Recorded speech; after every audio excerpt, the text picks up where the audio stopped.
Бүгүнкү күндө жалпы Ысык көл облусу боюнча 100 миңге жакын турак жайлар бар. Алардын 12 миңге жакыны гана камсыздандырылган.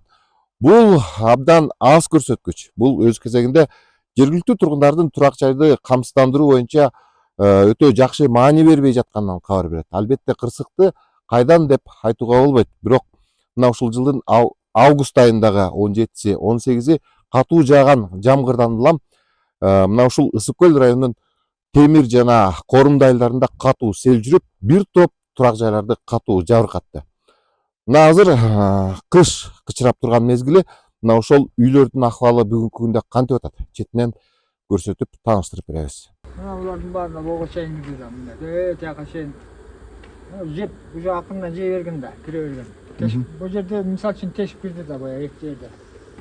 Анан эле бүтөк болгон үстүнө кирпич коюп. Чүп кетпесин деп.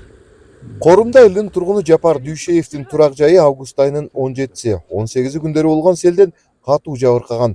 Таш, кум, ылай аралашкан сел үйдүн дубалын тешип кирген. Үйдө эч ким жок болуп калган үчүн жакындары жабыр тарткан эмес. Короо жайга үйгө толгон сел 18 КАМАЗ болгонун айтышууда.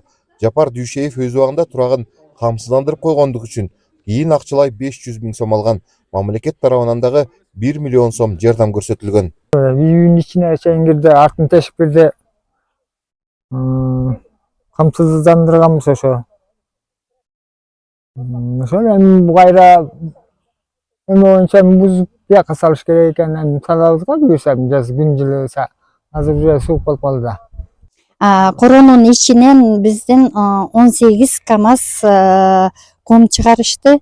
Плюс еще жакын эле ушул жерде фундамент башталгандан кийин 1 КАМАЗ кум чыкты, 19 КАМАЗ кумду тазалап беришти.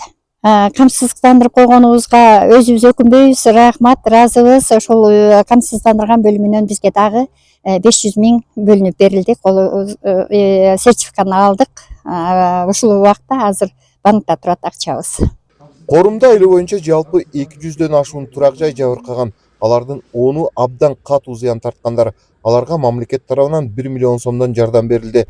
Ал эми турак жайын камсыздап койгон 4 жаранга камсыздандыруу уюмунан дагы 500 миң сомдон кенемте берилди. Бизге илгери эле могу жерге труба коюп бергиле деп канча жолу айыл өкмөткө бардык. Труба коюп бергиле. Насчет этого уже суу кетпей калды да, уш жерге көлгүп толуп калдым, подвалдын бүт үйдүн ичине чейин кирди. Бүт мебелдери суу болуп, бүтүн ичине чейин кирип эчтеке кыла албады. Эми түнү менен айылдын элдери келди, жардамга келип, рахмат аларга, айыл өкмөт келип, МЧСтер келип, суулардын баарын сордуруп чыгарышты. Убагында ошол камсыздырбай билбей калыптырбыз да.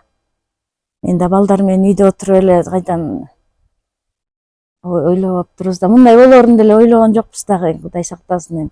Мына эми 24-жылды ала турган болсок, камсыздандыруу учуру 27 учур катталган. Мына ошол 27 учурга төлөнө турган акчасы 13 миллион 800дөн ашуун акча каражаты төлөнүп берилди. Бул жакта ошо селден жабыркаган 13 учур бар, 7 жанагы шамалдан жабыркагандар бар, өрттөн жабыркагандар бар. Мына ошонун баардыгына 24-жылы эле ошо 13 миллион 800дөн ашык акча каражаты төлөнүп берилди.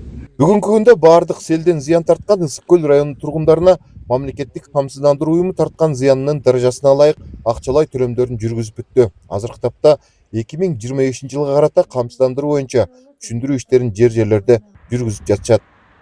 Эдил Мелисбек, 7 канал, Ысык көл облусу.